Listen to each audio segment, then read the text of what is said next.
Om Swastiastu, nama saya Loftumularini, NIM 108, kelas 7C reguler sore. Nah, pada kesempatan kali ini, saya akan menjelaskan pandangan mengenai budaya yang di luar dari budaya Bali yang berkembang pada saat ini, yaitu ajaran Hare Krishna. Hare Krishna merupakan gerakan untuk memaknai kemenangan Krishna. Arti Hare Krishna sendiri yaitu Victory to Lord Krishna. Gerakan ini mempunyai perkumpulan Hare Krishna secara internasional yang disebut dengan International Society for Krishna Consciousness atau biasa disebut dengan ISKCON. Perkumpulan ini didirikan oleh Bhaktivedanta Swami Prabhupada di New York City pada tahun 1966 dalam rangka mewujudkan akan kedamaian. Jika kita kaitkan ajaran Hare Krishna dengan ajaran agama Hindu, mereka adalah kesatuan.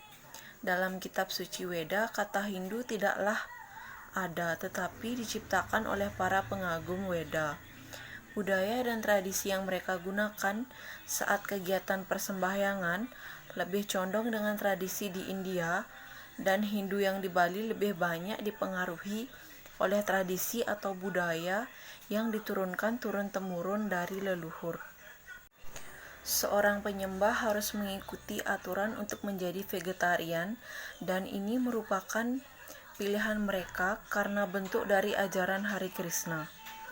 Di Indonesia sendiri, ajaran Hare Krishna sudah mulai berkembang, salah satunya di daerah Bali sejak tahun 1970-an.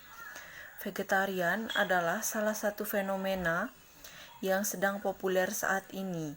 Perkembangan fenomena ini tidak hanya semata-mata untuk gaya hidup yang sehat, tetapi juga budaya dan agama yang berkembang di masyarakat. Ajaran Hare Krishna merupakan salah satu ajaran yang penganutnya harus mengikuti aturan-aturan tertentu jika ingin mencapai kesucian diri dan kesempurnaan spiritual dengan cara bhakti yoga. Berbagai macam ajaran yang masuk ke Indonesia mempunyai kepercayaan dan budaya yang berbeda-beda. Selain ajaran Hare Krishna, ada juga beberapa ajaran yang masuk ke Indonesia, yaitu Satya Sai Baba.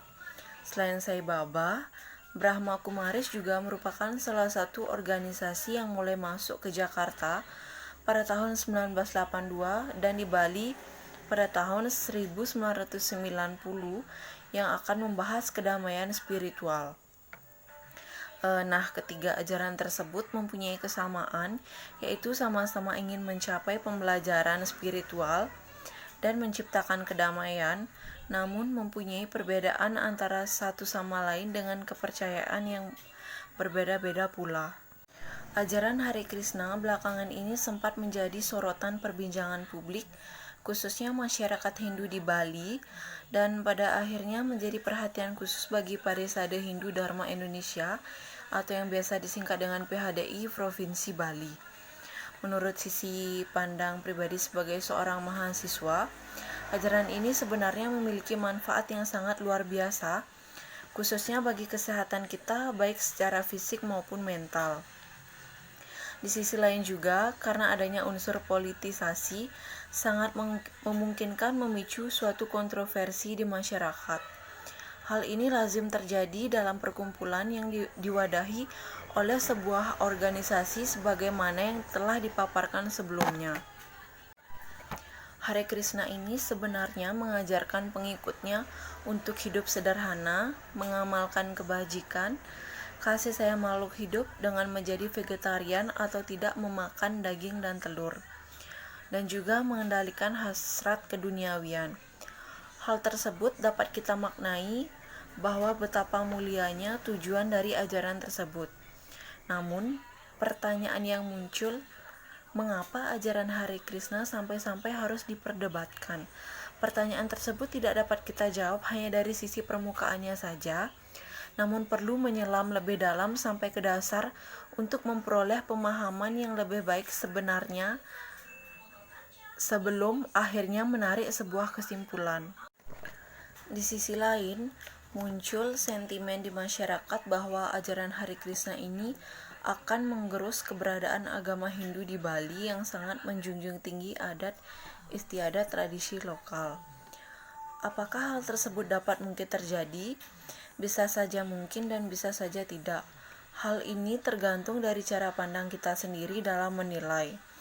Pancasila sila pertama yang berbunyi ketuhanan yang Maha Esa mengisyaratkan bahwa kita selaku warga negara Indonesia diberikan kebebasan untuk memilih agama dan keyakinannya masing-masing.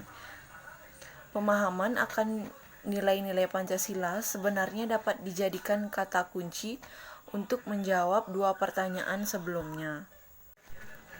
Dalam hal ini, saya selaku mahasiswa yang sebagian besar orang memandang sebagai orang intelek, mencoba menyikapi permasalahan ini secara netral tanpa memihak. Ajaran Hare Krishna sebenarnya memiliki manfaat yang sangat luar biasa jika dijalani dengan sungguh-sungguh. Namun di sisi lain bagi pengikut Hare Krishna dan khususnya masyarakat Hindu Bali, janganlah mencoba-coba untuk saling menjatuhkan. Jika kita kaji dari aspek historis, kita sama-sama berasal dari India dan kita ini bersaudara. Mari kita bangun toleransi antar sesama demi mencapai kualitas hidup yang lebih baik. Demikian pemaparan dari saya. Jika ada salah kata, saya mohon maaf. Selamat tahun baru dan semoga pandemi ini cepat berakhir supaya bisa kuliah secara normal lagi. Om Santi Santi Santi Om.